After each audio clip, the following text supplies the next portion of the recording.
되진 않더라고요. 1년은 넘었겠죠? 민수기 설교한 지가?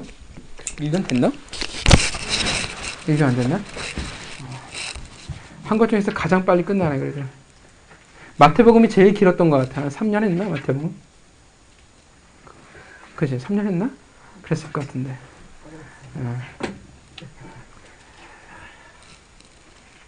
자, 언제 시작했는지는 모르지만 어쨌든 이제 또 한 권의 이제 성경을 마무리하게 됩니다. 이제 그만큼 이제 하나님이 주신 은혜고 또 시간이 또 그만큼 또 빨리 흐르고 많이 흘렀다라는 생각이 듭니다.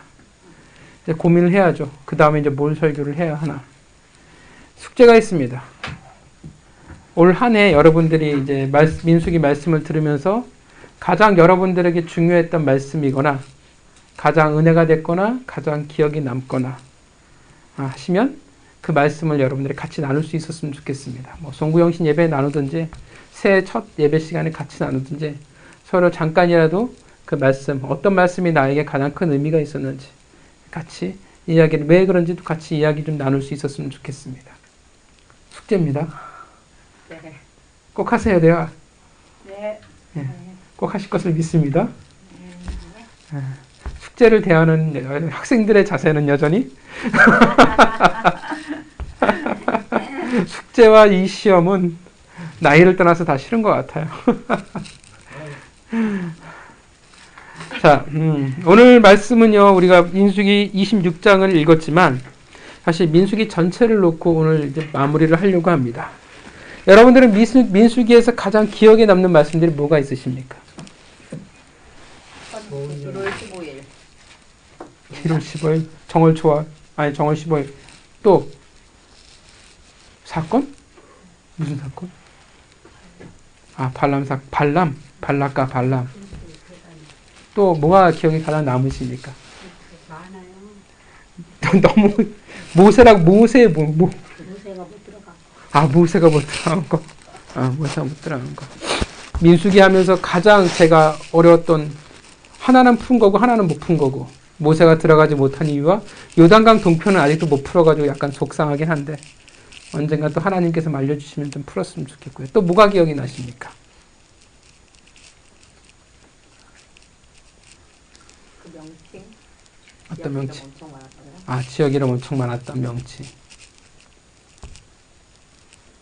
자, 다 기억나시죠? 많이 기억나시죠? 네. 자, 그럼 민수기 하면 가장 먼저 떠오르는 것이 뭡니까? 어떤 이미지가 떠오르세요? 민수기 하면? 멈춘 거. 광야. 제사. 민수기 하면 또? 암흑? 깜깜한 미래? 자, 우리의 기억을 돕기 위해서 민수기를 한번 쭉 제가 훑어보겠습니다. 먼저 민수기는 말 그대로 백성의 숫자를 센다라는 이름의 뜻을 가지고 있고요. 모세의 오경 중 네 번째에 해당하는 위치에 있는 성경책입니다. 사실 민수기는요, 그리 인기 많은 책은 아닙니다. 모세의 오경 중에서 가장 인기 있는 책은 창세기, 그 다음은 출애굽기, 그리고 어디에서 좌절하기 시작하냐면 레위기에서 좌절을 합니다. 레위기에서부터 쭉 안 읽어요. 자, 읽어도 사실 기억하기가 그리 쉽지 않은 책입니다. 우리만이 그런 거 아니라 예수님 주후 3세기에 교부 오리겐이라는 사람이 있어요. 이 오리겐은 신학적으로 되게 유명한 교부이기도 합니다. 성도들이 민수기를 힘들어하고 부담스러운 양식으로 보고 있다라고 그런 지적했던 글들이 아직 남아 있습니다. 그러니까 그만큼 과거에도 그렇고 어떻게 돼요? 지금도 여전히 민수기는 우리에게 있어 약간 부담스러운 책이기도 하고요. 또 신기하게도 민수기 안에 뭐를 담고 있냐면 신명기라는 책을 담고 있는 책이기도 합니다. 자, 민수기에 시작되어지는 공간적 배경을 여러분이 장소를 잘 아실 겁니다. 바로 민수기에서 바로 어떻게 해요? 가나안 땅을 향해서 출발한 게 아니죠. 어디에서부터 민수기가 시작되어지냐면 시내산에서 민수기가 시작이 되어져요. 민수기의 중요한 세 가지의 공간적인 배경은 시내산, 가데스바네아, 그리고 모압 평지입니다. 민수기 1장에서 뭘 했냐 하면 여러분들이 기억나시겠지만 민수기에 있어서 정말 중요한 거죠. 민수기라는 이름 그대로 제1차 인구 조사가 이루어지게 됩니다. 여기에 민수기에서의 인구 조사는 단지 인구를 세기 위해서 하는 것이 아니라 목적이 있었죠. 어떤 목적이 있냐면 군대였습니다. 전쟁을 위해 군대를 헤아리기 위한 인구 조사였습니다. 민수기 1장부터 10장이 어떤 내용이냐면 광야 그리고 가나안으로 나아가기 위한 준비를 하는 부분입니다. 그래서 주로 내용이 뭐냐면 인구 조사와 더불어서 무엇을 이야기하냐면 주로 성결에 대해서 이야기를 해요. 그리고 11장부터 이제 그들이 행진을 시작하게 됩니다. 잘 아시지만 구름 기둥과 불 기둥의 은혜와 인도 속에 그들이 위대한 하나님의 여정을 시작하게 되어집니다. 그러나 이스라엘의 반응은 상식 밖의 행동들이 이어집니다. 11장에 당장 뭐가 나오냐면 다베라에서 악한 말로 하나님을 원망하기 시작합니다. 그래서 우리가 잘 알다시피 만나와 메추라기가 여기에서 주어지게 됩니다. 12장에 또 어떤 이야기 나오지냐면 이제 적은 수의 사람들이 불평과 불만을 하기 시작하는데 그게 확장되어지기 시작해요. 그래서 모세의 권위에 도전을 하다 벌을 받은 미리암과 아론의 이야기가 등장을 하게 됩니다. 13장은 우리가 너무나 잘 아는 이야기예요. 장소는 가데스 바네아였습니다. 12 정탐꾼의 이야기가 나오고 있습니다. 너무나 큰 비극의 시작입니다. 이 13장은 그들이 원망하고 불순종하는 모습을 여과 없이 보여주고 있는, 왜 그들이 가나안 땅에 들어갈 수 없는지를 이야기해주고 있는 장입니다. 하나님을 원망하고 하나님에게 불순종하고 하나님을 믿지 않는다라는 것입니다. 그래서 결국 어떻게 되어지냐면 결국 가나안 땅은 그들에게 허락되어지지 않고 40년의 광야의 인생이 그들을 기다리게 됩니다. 그러다 쭉 이 이야기들이 넘어가다가 16장에 너무나 큰 사건이 나와요. 고라와 다단과 아비람의 반역 사건이 나옵니다. 기억나시죠? 자, 고라와 다단과 아비람, 정치적 리더의 자리를, 지도자의 자리를 노리는 르우벤과 종교적 지도자의 자리를 노리는 고앗 자손의 연합이었습니다. 결과는 뭐였는지 잘 아시죠? 반역한 자들은 모두 다 죽었습니다. 어떻게 죽었는지 아시죠? 땅이 갈라지고 향로에서 불이 나와서 모두 불살라 죽었습니다. 우리의 기억력은 왜 이렇게 나날이 새로운지 참 잘 모르겠습니다. 자, 17장은 이 17장부터, 그러니까 16장의 고라와 다단과 아비람의 반역 사건이 얼마나 이게 파급이 컸는지, 영향이 컸는지 그것들을 계속 수습하는 장이에요. 17장은 이 반란의 여파를 보여줘요. 그러니까 리더의 권위에 대한 도전이잖아요. 그래서 하나님이 어떤 일을 하냐, 기적을 베푸시냐면 아론의 쌍난 지팡이에요. 내가 누구를 택하고 누구에게 권위를 주었는지를 분명히 해주는. 18장은 레위인과 제사장의 업무에 대해서 분명히 이야기해 줍니다. 왜냐하면 레위 고앗 자손의 반란이 있었기 때문에 레위인과 제사장의 업무가 다르다라는 것을 분명히 이야기를 해줍니다. 그리고 19장 붉은 암송아지의 제를 통해서 정결 의식을 하게 됩니다. 자, 20장은 또 하나의 비극입니다. 무리바의 반석 사건이 나옵니다. 모세가 가나안 땅에 들어갈 수 없는 이유에 대해서 설명해주고 있습니다. 자, 여기까지가 광야예요. 여기까지가 주로 출애굽 1세대가 주역이 되어서 일어난 사건이었습니다. 21장부터 이제 주역이 바뀌어집니다. 출애굽 2세대가 이제 주인공으로 등장하기 시작합니다. 이제 광야가 아니라 이제 장소는 요단강 동쪽으로 그들이 진입하기 시작합니다. 진입할 때 일어났던 사건들을 기억하실 겁니다. 호르마, 그들의 쓴뿌리였던 가나안 왕을 무찔렀던 사건이 있었고요. 그리고 유명한 노렙 사건이 등장을 합니다. 그리고 이곳에서 이제 아모리 왕국 시온과 옥과의 싸움에 승리함으로 요단 동쪽을 이스라엘 백성들이 차지하게 됩니다. 물론 요단 동쪽을 모두 다 차지한 건 아니에요. 왜냐하면 모압과 암몬은 하나님이 건들지 못하게 하셨기 때문에 그렇습니다. 자, 그리고 22장. 자, 이런 이스라엘의 두려움을 느낀 모압왕 발람이 등장을 합니다. 그래서 발락을 초빙을 하죠. 자, 이스라엘을 영적으로 저주하려고 합니다. 그러나 하나님은 그 기회를 통해서 오히려 이 세상에 이스라엘의 그 복됨을, 축복을 선언하시게 됩니다. 자, 22장부터 24장까지 쭉 발람과 발락의 이야기가 등장하다가 25장에 이제 또 한 번의 이스라엘의 대위기가 찾아옵니다. 출애굽 2세대의 가장 큰 위기예요. 어떤 사건인지 기억하십니까? 발락의 꾀였죠. 그렇죠. 그렇죠. 간음, 부올 사건입니다. 모압 여인들 그리고 아모리 여인들과 이스라엘 백성들이 하나가 되기 시작했습니다. 결국 어떤 일이 벌어졌냐면 바알에 복속되어지는 사건이 일어나게 됩니다. 그러니까 이스라엘 백성들의 대위기예요. 출애굽 1세대의 큰 위기가 뭐였냐면 금송아지 사건이었습니다. 동일하게 출애굽 2세도 큰 위기가 뭐였냐면 바알을 섬기는 바알과 하나가 복속되어진 사건이었다라는 것입니다. 이 일로 말미암아 많은 이들이 죽었고 특히나 시므온 지파는 어떻게 돼요? 거의 괴멸적인 타격을 입습니다. 엄청나게 많은 이들이 시므온 지파에서 죽어나가게 되었고 그리고 제3세대 이제 종교 지도자죠. 비느하스가 등장을 합니다.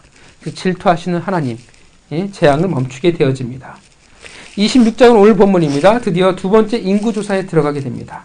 가나안 정복전쟁을 눈앞에 두고 의미가 있죠. 이제는 어떻게 돼요? 주인공이 완벽하게 바뀌었다라는 사실을 이야기를 해줍니다. 1차 인구 개수의 주인공은 출애굽 1세대입니다. 근데 2차 인구 개수는 출애굽 2세대, 주인공이 완전히 바뀌었다라는 것입니다. 그리고 이제 덧붙여지죠. 인구 개수, 인구 조사하는 목적이 단지 군대만이 아니라 무엇을 상정해서 인구 개수가 이루어지냐면 이제 기업이라는 의미가 들어갑니다. 그래서 땅을 분배하기 위한 목적을 가지고 있다라는 것입니다. 자, 그래서 이제 26장 이후부터 어떤 내용이 주로 쭉 펼쳐지는 거냐 하면 26장부터 민수기 끝까지 이제 가나안 땅, 약속의 땅에 들어가서 하나님의 백성으로 어떻게 너희가 살아가야 하느냐에 대해서 하나님의 모세를 통해서 이제 말씀하고 설명해 주는 겁니다. 사실 이 내용들이 결국은 신명기의 내용이 되어집니다. 27장은 어떤 내용이 나오지냐면 슬로브앗의 딸들, 이 딸들의 기업을 요구하는 장면이 등장을 합니다. 무엇을 할 수 있냐면 기업은 하나님의 것, 결코 없어질 수 없다라는 것입니다. 28장과 30장은 그 땅에서 살아가야 하나님의 백성의 모습, 그러니까 절기와 각종 제사와 서원에 대한 이야기를 합니다. 그래서 3대 절기를 기억하시죠? 3대 절기가 뭘까요? 유월절, 무교절, 맥주절, 장막절. 같은 이름이죠? 자, 31장은 모세의 이제 마지막 대외적인 사건이에요. 이제 그 말씀 드렸지만 1세대의 일은 1세대의 손에서 모세 세대에서 일어났던 일들은 모세의 손에서 부모의 손에서 일어났던 일들은 부모 손에서 마지막을 정리하는 겁니다. 부올 사건으로 인한 미디안 족속의 심판이었습니다. 그리고 이 전쟁을 통해서 그렇게 능력이 뛰어났던 영적 능력자였던 발락이 죽게 됩니다. 32장은 요단강 동쪽을 이제 지파들이 요구하고 있는 장면이 나오고요. 33장은 회고입니다. 출애굽 이후에 지난날의 여정에 대해서 각종 지명을 통해서 회고하는 장면이 나옵니다. 자, 그 설교들을 기억하십니까? 신앙의 삶이란 무엇으로부터 시작되어지냐면 떠나는 것으로부터 시작이 되어집니다. 그리고 어디로 나아가야 돼요? 두려워하지 말고 광야로 나아가야 합니다. 38년에 가까운 불순종의 삶은 결국 어떻게 되냐면 아무리 많은 지명들과 인생에 시간이 있을지 모르지만 불순종의 삶은 의미가 없습니다. 가치가 없어요. 하나님이 기억하기를 원치 않으신다라는 것입니다. 그러나 여전히 중요한 것은 뭐냐면 믿는 자에게는 하나님이 계시다라는 것입니다. 34장은 요단 서편의 분배와 경계에 대해서 이야기를 하고 있고요. 35장은 저번 주 설교였습니다. 레위인의 기업과 성읍, 도피성에 대해서 이야기를 합니다. 36장은 민수기의 마지막으로 슬로브앗의 딸들을 통해서 그런 상속법을 재정비하는 모습을 보여주고 있습니다. 자, 이것이 민수기 1장부터 36장까지의 내용입니다. 많이들 기억나십니까? 그래도 들으니까 새록새록 기억이 좀 나시죠? 자, 이것을 바탕으로 여러분들이 가장 의미 있고 가장 기억나고 가장 은혜가 되었던 말씀이 무엇이 있는지 여러분들이 찾아보셨으면 좋겠어요. 저는 하나가 아니라 둘입니다. 셋입니다. 상관없습니다. 여러분들이 찾으셔서 같이 나눌 수 있었으면 좋겠습니다. 자, 여러분, 이 민수기를 통해서 하나님이 말씀하고 싶은 것이 뭘까요? 뭘 말씀하고 싶으실까요? 모든 성경이 다 말하는 거. 너희는 그렇게 살면 안 돼요. 자, 제가 1장부터 36장까지 한번 쫙 훑었잖아요. 서머리 했잖아요. 여러분, 뭐가 가장 두드러 보일까요? 죄. 두 가지, 하나님의 입장에서 본다면 하나님의 열심과 인간의 입장에서 본다면 죄성이라고 표현해도 되고요. 불순종이라고 해도 되고요. 정말 말을 안 들어 처먹는구나를 보여주고 있다는 것입니다. 흡사 작정하고 제멋대로 하는 아이들의 모습을 보게 된다는 것입니다. 보면 그러잖아요. 얘들 도대체 왜 이럴까? 왜 저렇게 불순종을 할까?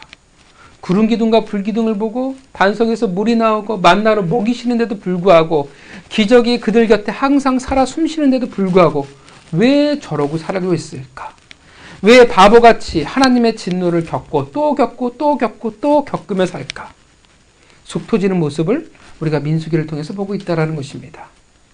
이스라엘 백성들이 계속 잘못된 선택을 해요. 그래서 인생이 어떻게 하냐면 의미 없이 낭비 들어지고 헛바퀴를 돈다라는 거예요. 돌고 도는 인생을 살아갑니다. 마치 사사기처럼. 정말 말도 안 되는 잘못된 죄를 저질러요. 하나님의 뒤통수를 치는 그런 배신이 난무하고 있는 모습을 보여주고 있다는 것입니다. 그래서 민수기는 어떤 책이냐라고 말할 수 있냐 하면 불순종의 책이라 말할 수 있습니다. 그러니까 가장 두드러져 보이는 것, 인간의 편에서 가장 두드러져 보이는 것은 불순종이 가장 두드러져 보인다는 것입니다. 물론 다른 책이 안 그렇습니까? 라고 할 때 아니요. 그렇진 않아요. 출애굽기를 우리가 받고 설교를 들었지만 출애굽기에 이스라엘 백성들도요. 만만치 않았습니다. 만만치 않게 사건과 사고를 치는 자들이었습니다. 그러나 민수기에 있어서 불순종이 두드러지게 보여지는 것은 왜냐하면 민수기에서는 불순종의 끝을 이야기하고 있기 때문에 그래요. 출애굽은 불순종의 끝을 말하지 않아요. 그런데 민수기는 불순종의 결론은 뭐냐 하면 이라고 결론을 내려주고 있기 때문에 그렇습니다. 사실 민수기는요. 36장까지 쓰여질 필요가 없는 책입니다. 민수기는 시내산에서 가데스 바네아까지만 기록이 되어 있으면 돼요. 그들이 순종했다면. 그런데 불순종해서 어떻게 돼요? 12정탐꾼 사건, 사실 12정탐꾼도 우리가 알지만 하나님이 보내신 것이 아니라 이스라엘 백성들이 요구해서 모세가 보낸 겁니다. 그러니까 사실 가데스 바네아에서 그냥 진군해서 들어가도 상관이 없다라는 거예요. 그렇게 보면 민수기에 있어서 12정탐꾼 사건 이후는 사실 기록될 필요가 없는 책이었다라는 것입니다. 그들이 순종만 했더라면. 그들의 잘못된 선택, 불순종으로 말미암아 그 이후에 기록될 필요가 없는 쓰디쓴 인생의 역사가 생기게 된 것입니다. 사실 존재할 필요가 없는 그런 인생의 무의미한 시간이 늘어났고 고통의 시간이 늘어난 것입니다. 우리의 인생도 마찬가지예요. 우리가 불순종한다면 어떻게 되어지냐 하면 결국 하나님이 끌어가요. 끌어가는데 우리에게 무의미한 시간들이, 가치 없는 시간들이 혹은 쓸데없이 광야의 시간이 늘어난다는 거예요. 순종과 불순종의 차이가 뭐냐면 우리는 무조건 광야에 들어가요. 근데 불순종하면 어떻게 돼요?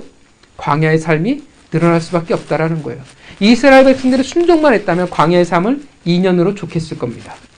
근데 불순종함으로 말미암아 38년의 인생이 더 덧붙여진 거예요. 우리도 마찬가지예요.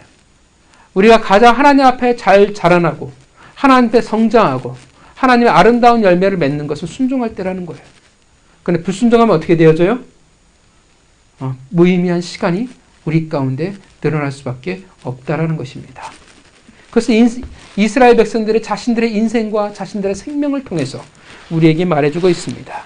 민수기는 그래서 분명 불순종의 결론이 나와 있는 책이기에 이스라엘의 불순종의 역사라고 이야기할 수 있습니다. 자, 그러나 반면 민수기는 하나님의 편에서 본다면 하나님의 놀라운 은혜와 그 열심을 담고 있는 책입니다. 동의하십니까? 불순종하는 이스라엘이 그럼에도 불구하고 말을 안 들어 처먹음에도 불구하고 다시금 모압 평지에 이르러 가나안 땅을 바라볼 수 있게 된 것은 이스라엘 백성이 대단해서가 아니라 하나님이 열심 때문에 하나님이 대단해서 가능하다라는 것입니다. 분명 이스라엘 백성들은 하나님을 배신했고 출애굽기에서는 금송아지를, 민수기에서는 바알에게 복속되어졌지만 하나님이 분명 진노하시기는 하시지만 그래도 그들을 멸하시지 않고 끝끝내 그들이 있어야 할 자리로 인도해 주셨다라는 것입니다. 하나님이 오래 참으셨어요. 하나님이 사랑하시기 때문에 그렇게 그들이 다시 시작할 수 있는 기회를 그들에게 주신 것입니다. 그게 바로 민수기입니다. 민수기에는 총 2번에 걸친 인구조사가 나옵니다. 1장과 26장에. 여러분, 왜 2번에 걸친 인구조사가 등장할까요? 인간의 불순종. 그럼에도 불구하고 하나님의 열심이 있기 때문에 그렇습니다. 인구조사라는 것은 이스라엘의 새로운 시작이 되어진다는 의미가 되어집니다. 그들에게 또 한 번의 기회, 또 한 번의 인생을 하나님이 주신 거예요. 그것을 우리는 뭐라고 말하냐면 은혜라고 얘기를 합니다. 은혜란 받을 수 없는 자들이 받는 겁니다. 또 한 번의 인생을 새롭게 살 수 있는 기회를 잡는 겁니다. 주시는 거예요. 우리도 그렇습니다. 우리의 열심과 우리의 희생과 우리의 헌신, 우리의 신앙으로 우리가 이 자리에 온 것 같고 내가 신앙으로 성장한 것 같지만 잘 아시죠? 그것이 아니라 하나님의 열심과 하나님의 은혜로 그것이 가능했다라는 사실을 여러분 아실 줄 믿습니다. 그리고 어떻게 해요? 하나님이 그것을 가능케 한 기회를 우리에게 주신 거예요. 몇 번의 기회를 주셨는지 헤아릴 수는 없지만 오늘 우리가 이 자리에 이르기까지 하나님이 수없이 새로운 기회를 주셨기에 오늘 우리가 이 자리에서 예배를 드릴 수 있는 것입니다. 동의하시죠? 우리는 자격이 없어요. 그러나 하나님이 우리의 멱살을 잡고 끌고서라도 이 자리에 이르게 했다라는 것입니다. 그래서 우리는 주장할 수 없어요. 그래서 우리는 잘난 척할 수가 없습니다. 여러분, 다시 주신 인생의 기회로 살아가는 자들입니다. 하나님의 열심으로 이 자리에 올 수 있었던 자예요. 어찌 감히 잘난 척할 수 있고 어찌 감히 교만할 수 있겠습니까? 당연히 이 은혜를 안다면 우리는 겸손할 수밖에 없습니다. 우리는 섬길 수밖에 없어요. 감히 어찌 누구 위에 올라서 지배를 할 수 있고 함부로 다른 이들을 판단하고 우리가 비난할 수 있겠습니까? 예수님이 그렇게 말씀하셨던 소자, 작은 이가 될 수밖에 없습니다. 누군가를 섬길 수밖에 없다라는 것입니다. 자, 민수기는 인간의 불순종의 그 결과와 그럼에도 불구하고 하나님의 열심이 공존하고 있는 책이라 이야기할 수 있습니다. 자, 그렇다면 여러분, 왜 이스라엘 백성들은 하나님에게 불순종했을까요?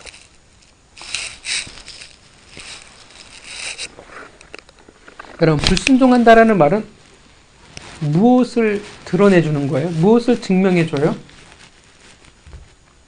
하나님을 믿지 못했다라는 의미가 되어집니다. 늘 말씀드리지만 믿음과 순종은 하나입니다.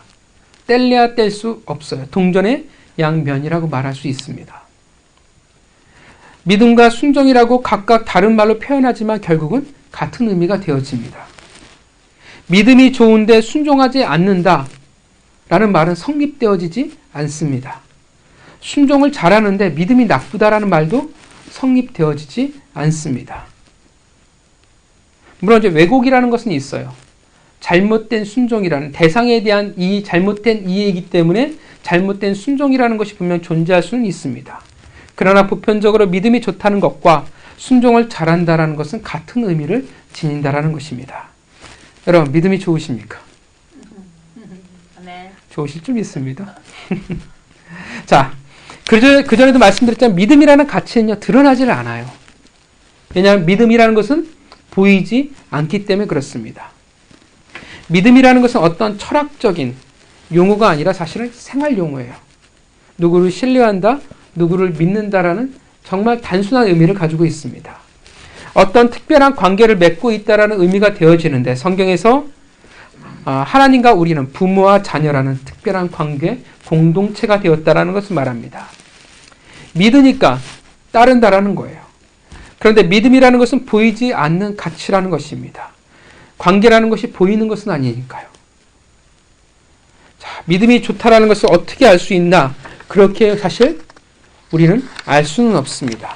그 믿음이 좋다라는 것이 믿음의 상태가 무엇으로 증명되어지고 드러나게 되냐 하면 보이는 가치인 순종으로 드러나게 돼 있다라는 것입니다.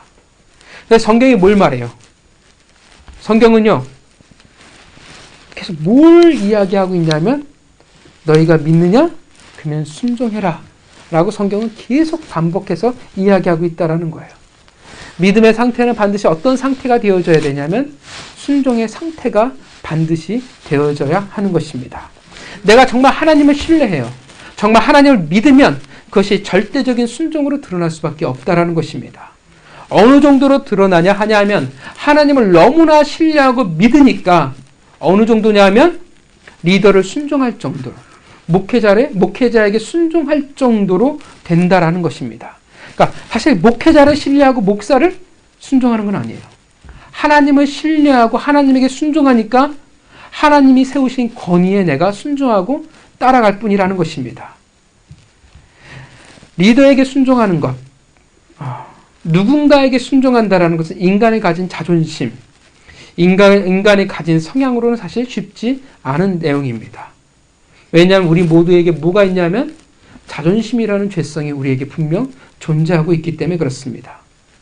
그런데 하나님을 내가 너무 믿으니까 하나님을 순종하니까 어떻게 돼요?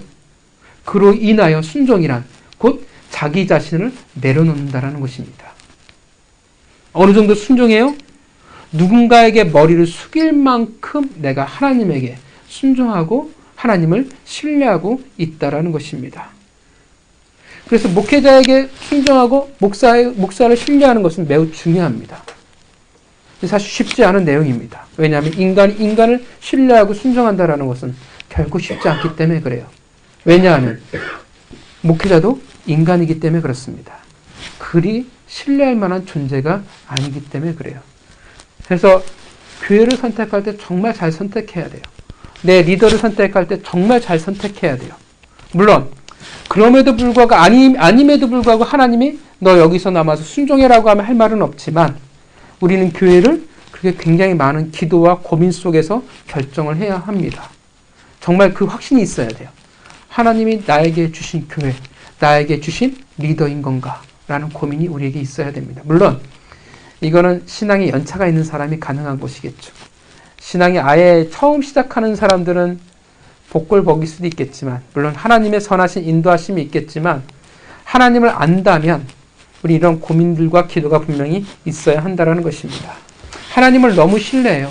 하나님을 진짜 신뢰하니까 순종할 수 있는 것이고 그 순종이 어디까지 가냐 하면 하나님이 세우신 누군가에게 머리를 숙일 수 있을 만큼 하나님을 신뢰하고 하나님에게 순종하는 것입니다.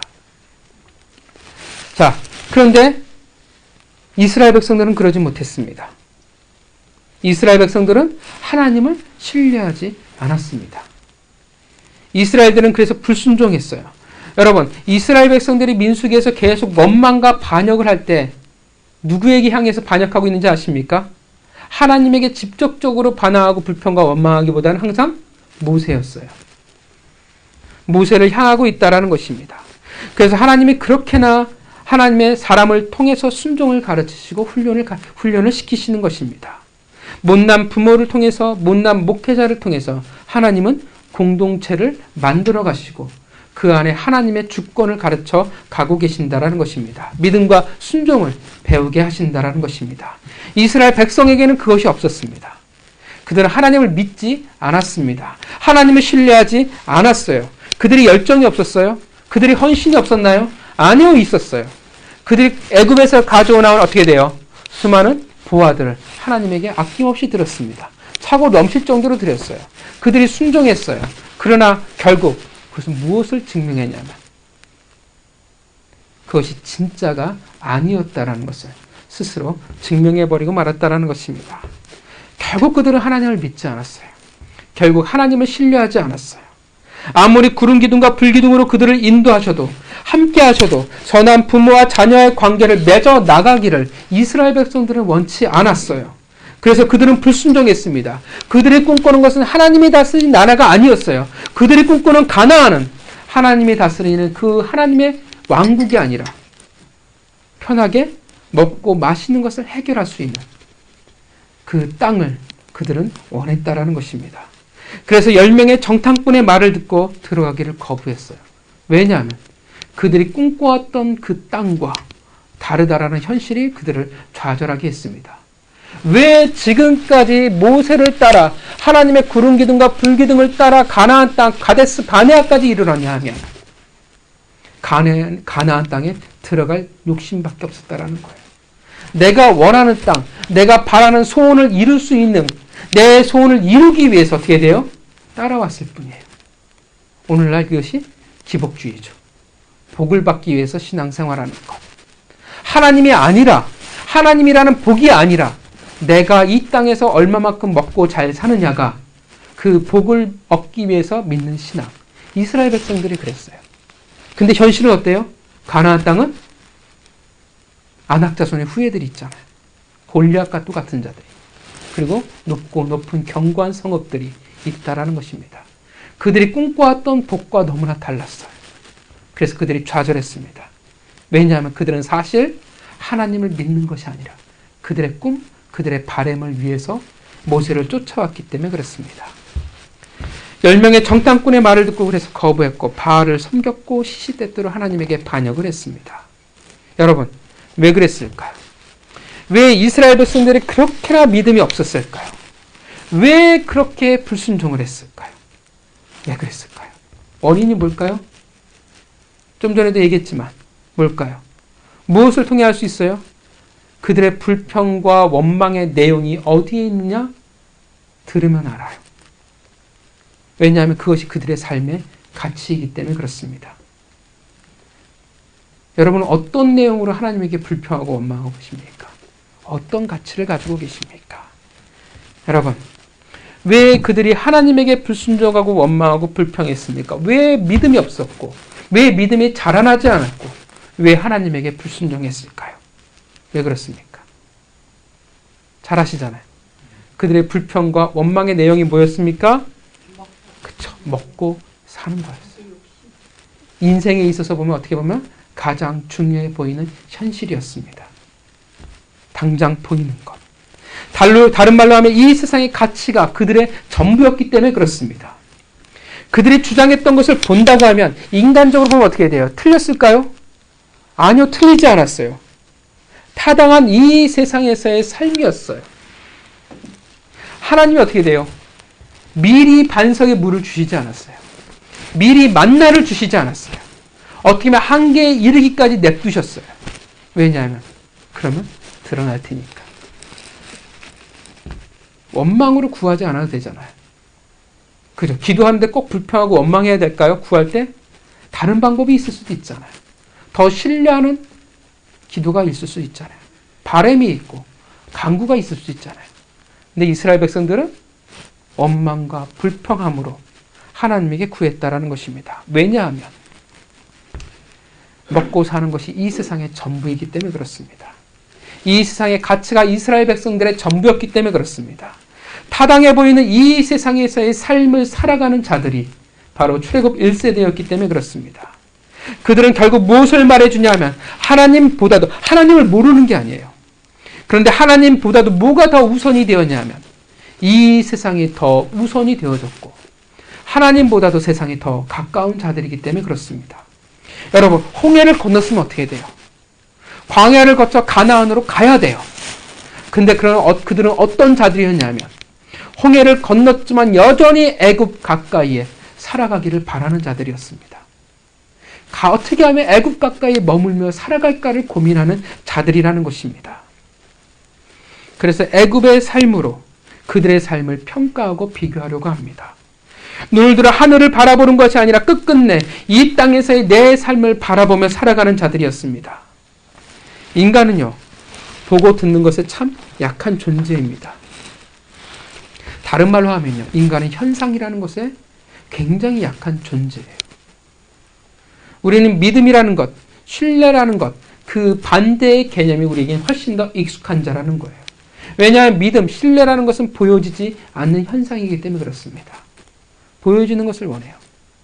기적을 원하고 하나님이 증명하길 원해요. 그래서 말씀하시잖아요. 예수 그리스도의 보혈 외에 더 증명할 것이 무엇이냐고 말씀하시잖아요. 내가 보여주는 이 세상의 가치, 움켜잡을 수 있는 것, 이 세상의 삶에 주목한다면, 그것을 내가 더 우선시 여긴다면 결국 어떻게 돼요? 우리는 믿음의 여정을 떠날 수 없다는 거예요. 믿음이 있어요. 믿음이 있는데 어떻게 되어져요? 그 믿음이 결코 자라날 수는 없다라는 것입니다. 여러분, 예수님의 예화 기억나시죠? 밭에 뿌린 씨, 길가에 돌밭에 뿌려진 씨, 어떻게 되어져요? 못 자라나요. 자라날 수가 없다라는 것입니다. 이 세상에 있다고 하면 그 씨앗이 사실은 의미가 없습니다. 우리는 떠나야 돼요. 믿음의 여정을 시작해야 되고 믿음이 자라나야 돼요. 근데 애굽이라는 이 세상에 매여 있으니까, 떠나지 못하니까 그 믿음이라는 것이 자라나지 못한다는 것입니다. 성도들이 이야기하잖아요. 저는 왜 믿음이 안 자라는지 몰라요. 왜 안 자라나겠어요? 이 세상이 전부인 것처럼 살아가니까, 하나님보다도 세상이 더 우선으로 놓고 살아가니까 자라날 수 있을까요? 못 자라나요.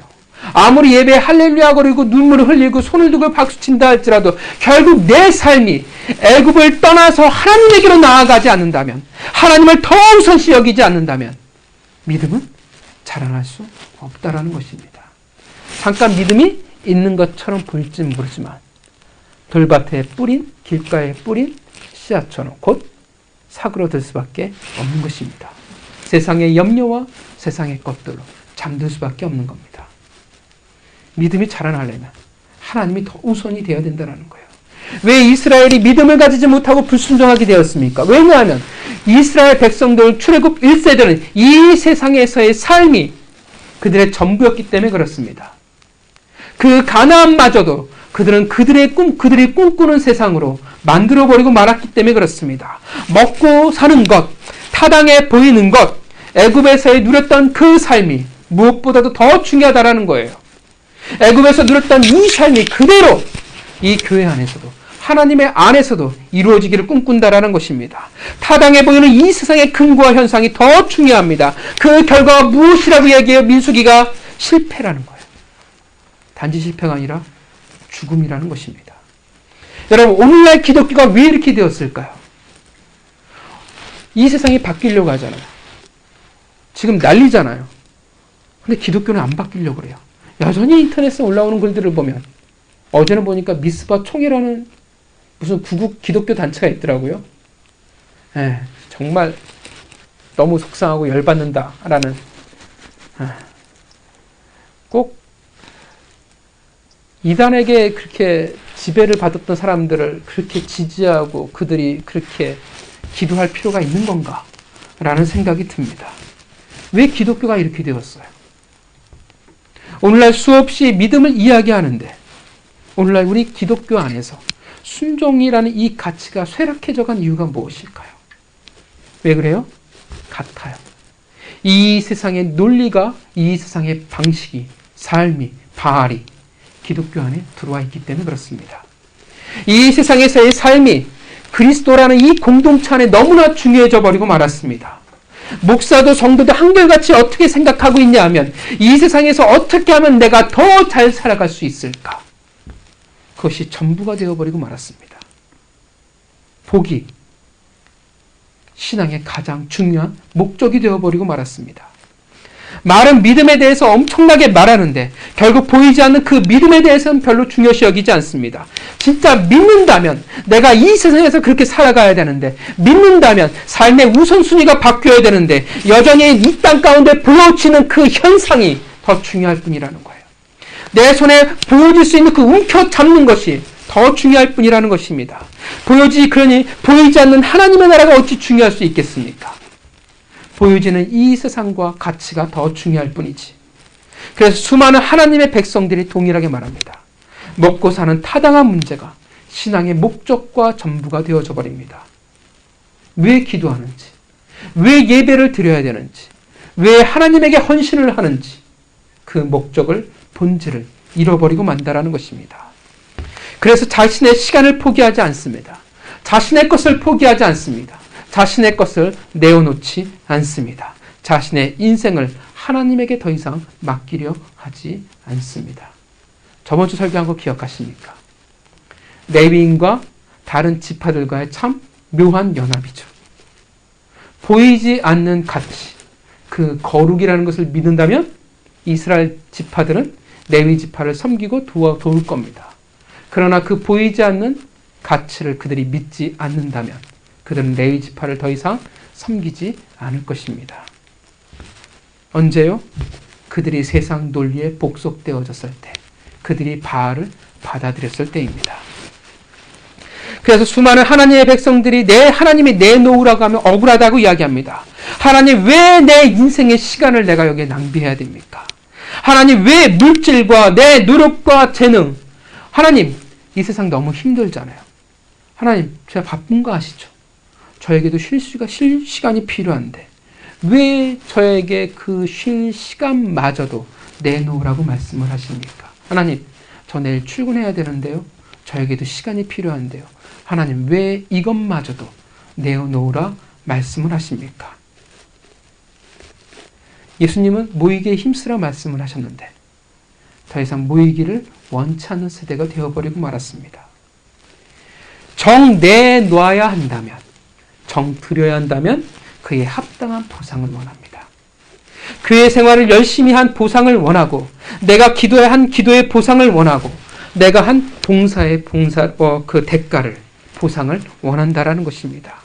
손해보려고 하지 않아요. 어떻게든지 내게 유익이 되고자 합니다. 이게 영적인 가치에 대한 욕심이면 참 좋은 건데, 보이는 것에 대한 욕심이라는 것입니다. 적어도 뭐가 있어야 돼요? 명예라도 있어야 돼요. 높은 자리라도 있어야 돼요. 다른 사람들의 시선을 내가 받을 수 있어야 한다는 것입니다. 보여지는 것이 중요한 신앙이 되어버리고 말았습니다. 예수님이 뭐라고 말씀하셨어요? 외식하는 자요. 여러분, 그러한 자들이 어찌 소자가 되어 묵묵히 섬길 수 있겠고 하나님의 나라를 만들어갈 수 있겠습니까? 어찌 그런 자들이 하나님을 신뢰하지 않는 자들이 어찌 그들이 순종할 수 있겠습니까? 하물며 그들이 목회자에게 순종할 수 있을까요? 가능하지 않는다라는 거예요. 인간이 인간을 어찌 따를 수 있겠습니까?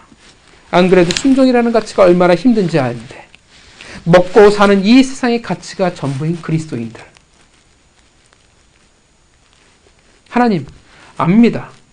그런데 이게 더 중요해요. 교회는 교회고 세상은 세상이잖아요.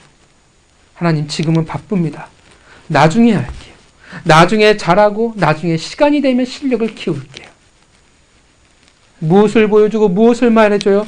그렇게나 애굽에 가까운 곳에 머물기를 원하는 하나님의 백성들의 모습을 보여주고 있다는 것입니다. 떠나야 되잖아요. 안 떠나려고 그래요. 하나님, 나중에 할게요. 나중에 할게요. 여러분, 우리에게 나중이라는 시간이 언제까지 있을 건데요? 우리에게 기회라는 것이 언제까지 있을 건데요? 우리 내일을 이렇게 살아가는 거잖아요. 만약 내일 내가 살아있다면 이라는 전제하에 우리가 살아가고 있잖아요. 여러분, 그렇게 믿지 않고 자라나길 원치 않고 떠나기를 원치 않고 그렇게 순종하지 않는 하나님의 자녀들, 그 결과, 그 결론이 민수기라는 것입니다. 어떻습니까? 출애굽 1세대가. 그들은 결코 가나안에 이룰 수 없었습니다. 그들의 인생은 가치가 없었습니다.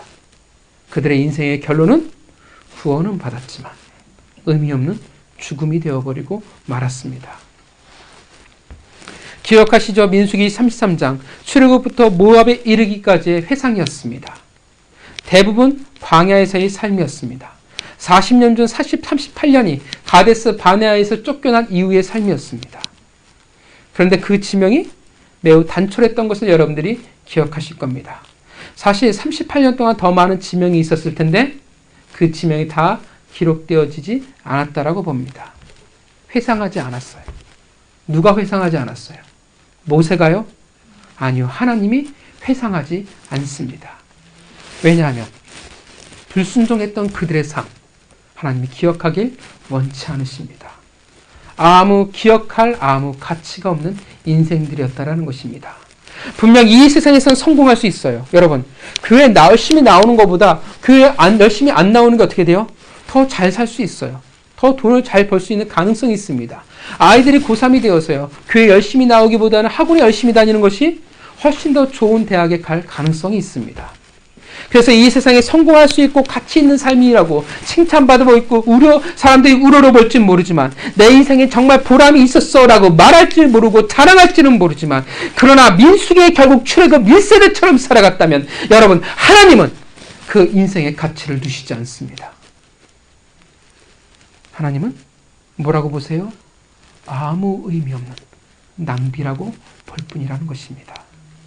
여러분 믿음이 없는 그리고 불순종한 백성일 뿐이라고 말하고 있는 것입니다. 하나님이 왜 민수기를 기록하셨습니까? 그것을 되풀이하지 말라고 우리에게 이야기하고 있는 것입니다. 출애굽 1세대의 삶을 출애굽 2세대는 되풀이하지 말라는 거예요. 그리고 출애굽 2세대마저 실패해버린다면 출애굽 3세대를 향한 말씀이 되어지겠죠. 그리고 오늘날 우리를 향한 말씀이 되어진다라는 것입니다. 그들의 삶이 신앙이 이 세상에 머물고 있기에 하나님보다도 더 중요한 것을 가지고 살아가는 삶이었기 때문에 하나님보다도 이 세상이 더 중요한 자들이었기 때문에 망할 수밖에 없었던 하나님의 자녀들에 대해서 그들의 삶, 그들이 어떤 삶을 살아가게 될 것인지를 결국 너희가 이 삶에 타당하고 타협하며 살아갈지 모르지만 그 삶이 결국은 어떠한 결론을 가질 수밖에 없는지를 하나님은 이 출애굽 1세대의 생명과 인생을 통해서 우리에게 이야기해주고 있는 것입니다. 한때의 열심과 한때의 신앙이 있었을지 모르지만 믿음이 자라나지 않고 순종하지 않는다면 아침 안개와 같을 수밖에 없습니다. 결국 그 하나님의 백성은 그리스도인은 불순종하는 자가 되어질 것입니다. 바알에게 복속되어질 것입니다. 민수기의 불순종의 역사를 그 쓰디쓴 인생을 사사기의 그 아픔을 되풀이할 수밖에 없는 것입니다. 가나안은 하나님의 기업은 결코 그들의 것이 될 수 없습니다. 민수기는 분명 말해주고 있습니다. 믿음이 없는 자들, 자라나지 않는 자들은 불순종하는 자들은 결코 가나안 땅에 들어갈 수 없다 말합니다. 어느 정도 단호하게 이야기합니까? 출애굽 1세대는 당연하고요. 심지어 모세마저도 믿음이 없다면 불순종할 수밖에 없다라는 것, 그리고 가나안에 들어갈 수 없다라는 것입니다. 그곳에 들어가지 못한 채 의미 없는 기록될 필요가 없는 역사를 쓰고 있을 뿐이라는 것입니다. 어떤 이들은 이렇게 얘기해요. 그래도 하나님의 은혜가 있잖아요. 하나님의 기적이 있잖아요. 그래도 하나님은 우리를 떠나시지 않잖아요. 예, 맞습니다. 불순종해도 하나님에게 반역을 해도 말을 안 들어도 분명 앞서 이야기했지만 하나님의 열심과 하나님의 은혜라는 것이 존재합니다. 은혜가 있어요. 우리가 어떤 불순종의 길을 선택해도 그 길에서 은혜는 있습니다. 하나님의 사명을 포기해도 은혜는 있습니다. 그런데 봤잖아요. 민수기 33장. 기억하기 싫은 가치가 없는 지명과 인생일 뿐이라는 것입니다. 하나님이 은혜를 베푸셨는데 만나 메추라기를 주셨고 반석의 문을 주셨고 옷이 헤어지지 않는 은혜가 있었음에도 불구하고 그것은 가치 없는 인생이라 말한다라는 것입니다. 분명 그것도 은혜잖아요. 축복이잖아요. 어떻게 보면 작은 성공이잖아요. 이스라엘 출애굽 1세대가 입에 달고 살았던 먹고 사는 문제를 하나님이 완벽하게 해결해 주셨잖아요. 지금도 우리는 먹고 사는 문제가 우리를 너무나 힘들게 만드는데 그러나 출애굽 1세대의 삶은 그들이 죽기까지 끝까지 하나님의 은혜가 그들과 함께 했지만 우리는 압니다. 그들은 성공했다라고 말하지 않습니다. 그들은 축복받은 자들이라 말하지 않습니다. 그들은 실패한 자들입니다. 동의하십니까? 그들은 그렇게 광야에서 모두 불순종의 대가, 죽음을 치르고 말았습니다. 민수기는 되풀이하지 말라는 것입니다. 너희들의 인생을 낭비하지 말라는 거예요. 여러분, 2년 만에 광야를 졸업하고 가나안 땅에 들어갔다면 얼마나 많은 이들이 얼마나 많은 것을 누릴 수 있었을까요? 38년에 굳이 낮과 밤의 괴로움을 견딜 필요가 있었을까요? 없잖아요. 비록 그 안에서 연단되어주고 할 수 있지 모르지만 가나안 땅에서도 자라날 수 있잖아요. 이 세상이 우선되어진다면 믿음을 잃어버릴 수밖에 없고 결국 불순종하는 백성이 될 수밖에 없다라는 것입니다. 이 세대는 자기 외에 다른 것을 믿기도 싫고 더더군다나 누구에게 순종하는 것을 원치 않는 세대입니다. 그러나 여러분 기억하시기 바랍니다. 민수기의 인구조사는 어떤 의미를 가지는지, 두 번째 인구조사 때 우리는 무엇을 알 수 있었냐 하면 각 지파의 숫자는 그들의 신앙과 별개가 아니었다라는 사실을 우리는 알 수 있었습니다. 그리고 그 지파의 숫자는 무엇으로 연결되어져요? 그들이 가나안 땅에서 차지하게 될 기업의 크기가 되어졌습니다. 다른 말로 하면 축복의 크기와 축복의 분량이 되어졌습니다. 이해가십니까? 이해가세요? 예. 각 지파의 숫자는 결국 무엇이 되어지냐면 그들의 기업과 축복이에요.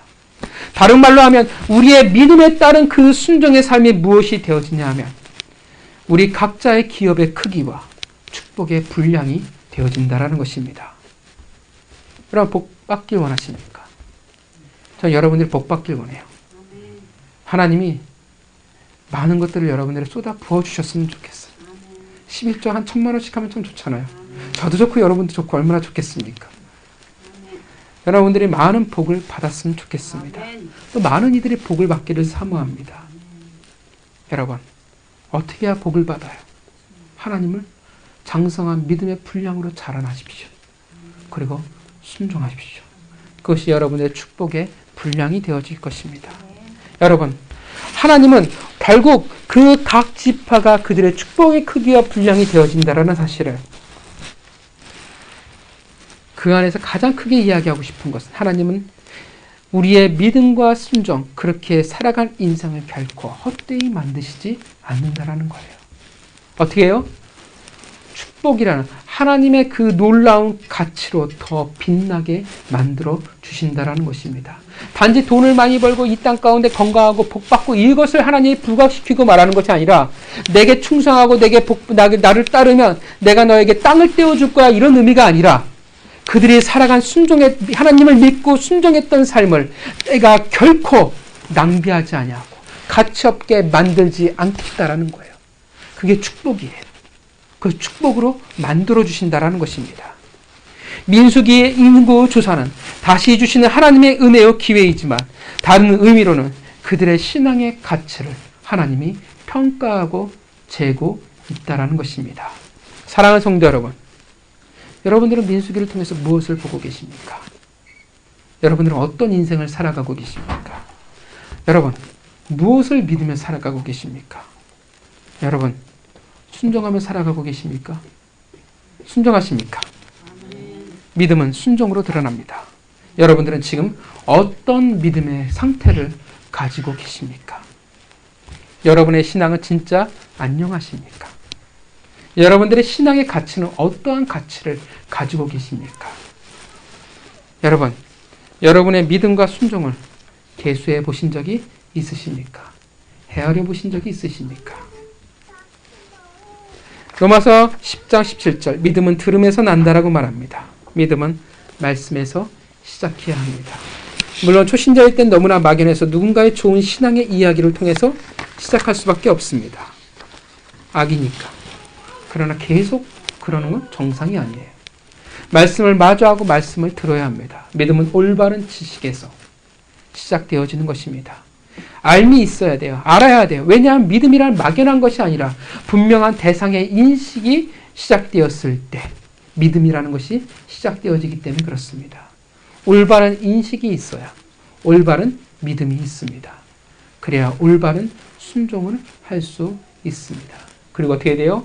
이 세상에서 배운 그 말씀대로 우선순위를 가지고 살아가야 합니다. 그게 믿음이 자라나는 방법이에요. 10년, 20년 저는 믿음이 잘 안 자라나요. 왜 안 자라났겠어요? 아는 것도 없고 그렇게 살아간 적도 없으니까 자라날 이유가 없다라는 거예요. 사랑하는 성도 여러분, 말씀을 사랑하시기 바랍니다. 네. 그 말씀이 말하는 그 바에 우선순위를 가지고 살아가시기를 바랍니다. 순종하시기를 바랍니다. 말씀에서 믿음이 자라나기 시작합니다. 그리고 그 말씀을 준행하고 실천한 그 순종하는 삶을 통해서 그 믿음이 드러나게 될 것입니다. 세상은 그 가치가 되게 한심해 보일지 몰라요. 얼마나 답답해 보이겠어요. 그러나 하나님은 그 믿음과 순종을, 그 가치를 빛나게 하실 것입니다. 각자의 기업의 분량대로. 사랑하는 성도 여러분, 민수기는 분명 불순종의 책이에요. 잘못된 책이 아니라 출애굽 1세대의 잘못된 인생과 선택이 담긴 책입니다. 이 민수기가 우리의 책이 되지 않기를 바랍니다. 그들의 실패와 그들의 죽음을 통해 우리에게 말해주는 거예요. 우리와 같이, 출애굽 1세대와 같이 살지 말라는 것입니다. 오늘 이 세대와 교회가 죽어가고 있습니다. 부인할 수 없습니다. 왜냐하면 하나님보다도 더 사랑하는 이 세상이 있고 그렇기에 믿음을 잃어가고 불순종하기 때문에 그렇습니다. 민수기가 우리 인생 가운데, 우리의 삶 가운데, 우리 교회 가운데 되풀이되어지지 않기를 바랍니다. 출애굽 1세대의 그 인생과 생명이 우리에게 가치가 있기를 바랍니다. 하나님을 더 사랑하기에 올바른 믿음이 있고 그렇기에 더 순종하는 하나님의 백성들이 되어지기를 바랍니다. 이제 2016년이 곧 마무리됩니다. 여러분의 믿음과 순종, 올 한 해의 여러분의 믿음과 순종을 여러분 헤아려 보시기 바랍니다. 여러분들이 계수해 보세요. 여러분이 믿는 것만큼, 순종하는 것만큼, 그렇다면 여러분이 그것이 여러분의 기업의 분량이요 축복이 될 줄 믿습니다. 하나님은 여러분의 믿음과 순종을 결코 헛되이 하시지 않습니다. 한 주간 여러분의 믿음과 순종을 계수하며 헤아려보며 살아가시기를 바랍니다. 같이 기도하겠습니다.